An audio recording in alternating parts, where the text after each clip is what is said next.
सदर मजलिस बैरिस्टर असदुद्दीन ओवैसी ने शहरियत तरमीमी कानून पर रोक लगाने की ख्वाहिश करते हुए सुप्रीम कोर्ट में दरख्वास्त दाखिल की है। वाज़ेह है कि मरकज़ी हुकूमत ने 2019 में मंजूर शुदा शहरियत तरमीमी कानून CAA नाफिज कर दिया है, जिसकी मुख्तलिफ गोशों से मुखालिफत की जा रही है। सदर मजलिस बैरिस्टर ओवैसी ने सुप्रीम कोर्ट के सामने NRC का मसला भी उठाया। उन्होंने अदालत में दरख्वास्त दायर करते हुए अपील की है कि CAA के निफाज पर फौरी रोक लगाई जाए।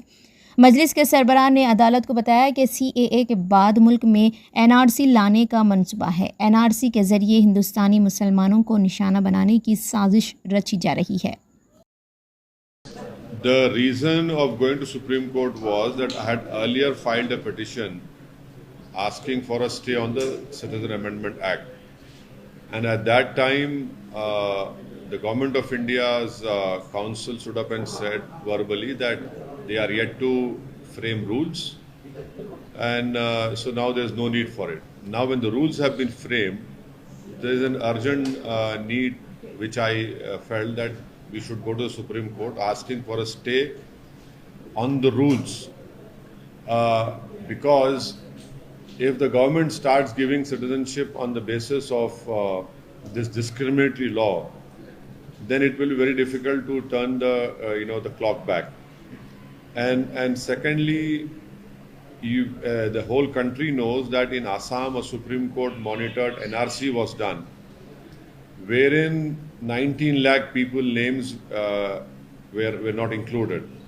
Now in that you have around about a million names of non-Muslims, wherein we feel that they can be accommodated under the new rules and the new law, and it will be discriminatory on the part of the government to exclude the Muslims. Second important point which we had mentioned, which is drafted by our lawyer Janab Nizam Pasha Sahib, is that the Supreme Court has held that any allurement to conversion of religion is also a crime. Now people who are not Muslims will be given citizenship. That in itself is an allurement on by the government that if you belong to this religion and you don't belong to Islam, then citizenship can be given to you. So these are the two important grounds which our lawyer Janab Nizam Pasha has mentioned, and we have asked. That is why we have gone to Supreme Court, hoping inshallah that the Supreme Court will take a favorable decision in our favor.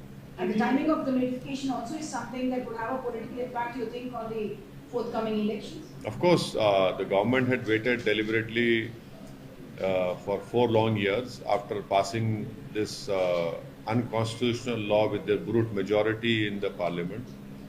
And keeping in mind the Lok Sabha elections, the government took the decision a few days before the dates of the Lok Sabha general elections have to be announced.